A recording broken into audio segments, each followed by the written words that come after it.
You're listening to the Quint's podcast.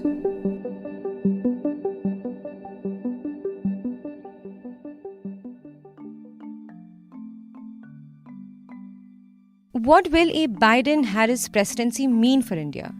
As Joe Biden and Kamala Harris got confirmed as the president-elect and the vice president-elect of the United States of America on 7th November, thousands and thousands of kilometers away, India has also been closely watching the election results. Beyond India-US ties, the Indian diaspora, both in the US and in the homeland, has been quite heavily invested in this election owing to Kamala Harris's candidacy especially. They've been rooting for Harris, the daughter of an Indian immigrant mother. But now that Biden-Harris will be replacing the Trump-Pence admin in the White House, the question is, what will this new US presidency bring for India? Now, the geniality between Trump and Modi, who are both right-wing leaders, had extended to the point where Modi not only featured in Trump's campaign, but also became one of the only foreign leaders to be holding rallies in the recent years, like the Howdy Modi event in Houston, despite Trump pulling out of the Paris Accord or the Iran nuclear deal, which increased India's oil expenses, or Trump's anti-immigration policies that hit Indian workers and students hard. In the past years, we've seen this flamboyant display of PM Modi and Donald Trump's bonhomie. While it's too early to tell how much the Modi government has to gain or lose from the Biden-Harris presidency, what can be expected from the Biden admin's foreign policy vision for India? And to analyze this, we'll be shortly joined by the Quint's editorial director, Sanjay Pugalia, in this podcast. You're tuned in to The Big Story, the podcast where we dissect the headline-making news for you. And I'm your host, Shalpuri. Even as Biden secured 290 electoral votes, the US election hasn't been officially declared yet. Until he's inaugurated on 20 January 2021, as president-elect, Biden doesn't hold any authority in any official capacity. But as he changed his Twitter bio to president-elect, Prime Minister Narendra Modi tweeted a congratulatory message to him, saying, and I'm quoting a few lines from the tweet, quote, "As your contribution to strengthening Indo-US relations was critical and invaluable, I look forward to working closely together once again to take India-US relations to greater heights." End quote. Indeed, many reports and analysis are alluding to his role in strengthening India-US ties as VP in the Obama admin to anticipate what his foreign policy approach will be with India.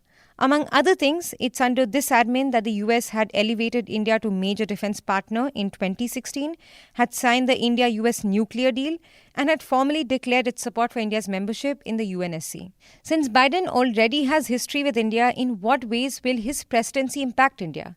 The Quint's editorial director, Sanjay Pugalia, says that irrespective of whether it's a Republican or a Democratic government, India-US relations are unlikely to see too much of a difference. The question is not whether India has to gain or lose. Rather, an important question is, what does the Biden presidency mean for the Indian government?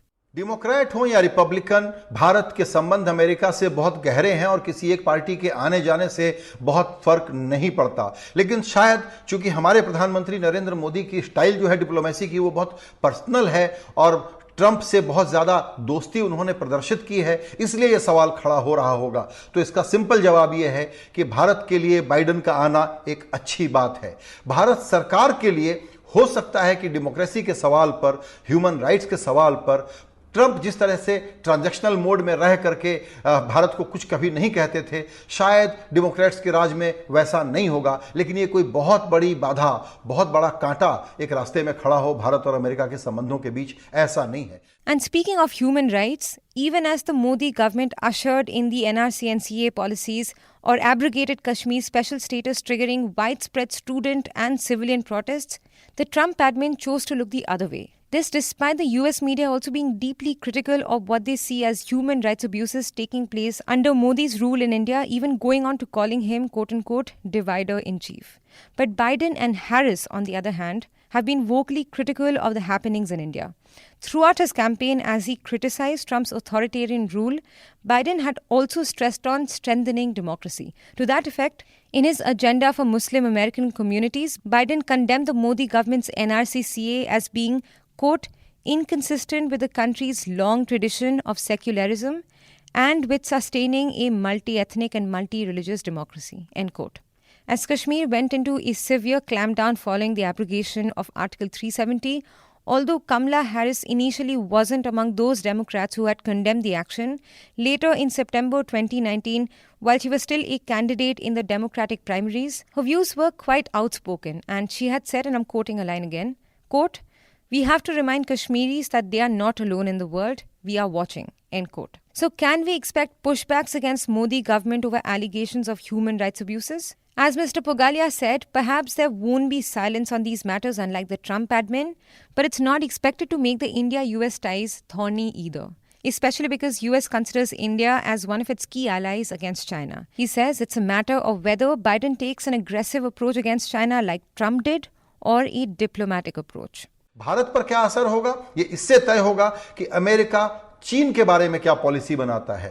राष्ट्रपति Biden foreign policy president के रूप में भी जाने जाएंगे क्योंकि वो उनका बैकग्राउंड रहा है। उनकी चाइना नीति से बहुत कुछ साफ होगा। तो जो लोग आजादी में, बराबरी में, प्लूरलिज्म में और प्रॉस्परस शांतिपूर्ण दुनिया बनाने में विश्वास रखते हैं, उनको बाइडेन की जीत अच्छी लग रही होगी। लेकिन बाइडेन के सामने चुनौती भी कोई कम नहीं है।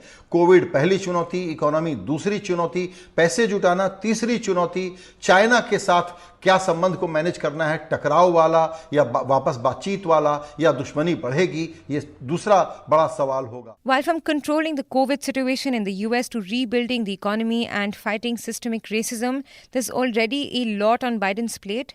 When he takes office, one of his priorities will be to reverse some of Trump's executive orders.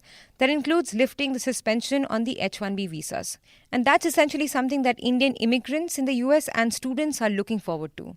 Yet, there may be some reasons to take this with a pinch of salt. Despite Biden's commitments towards bettering immigration policies, he's been in favor of a wage-based allocation of H1B visas, which basically means that it'll disadvantage lesser paid workers. Having said that, Biden is yet to make key appointments in his admin, and that may finally decide on how the India-US ties will shape up. If you like listening to this episode, please subscribe to the Big Story playlist for episodic updates. We're live on Apple, Google Podcast, Spotify, JioSaavn, and most of the other popular podcast streaming platforms. For other podcasts, please log on to the Quint website and check out the podcast section. For any feedback, shoot an email to podcasts@thequint.com.